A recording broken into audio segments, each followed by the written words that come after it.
تو خونه هممون هی گاه و بیگاه در یخچال باز میکنیم. حالا هر از گاهی هم ممکنه چشممون بخوره به شیرینی خوشمزه و بخوریمش. حالا شب قبلش هم به خاطر هیکل و سلامتی خودت تصمیم گرفتی قند رو از زندگی حذف کنی. حالا فرض کن اون شیرینی‌ها توی صندوقچه توی انباری خونتون بودن. به کلید اون صندوقچه هم یه جای دیگه قایم کرده بودی. حالا چقدر امکان داشت شیرینی بخوری؟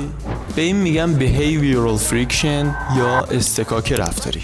یعنی میزان تلاش، زمان، مراحل و موانعی که انجام یه رفتار رو سخت‌تر و دشوارتر بکنه.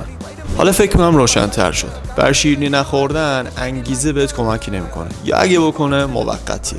به عبارت دیگه بین خودت و یه عادت بد چند تا مانع تراشیدی تا انجام اون کار رو عملاً برای خودت سخت‌ترش بکنی.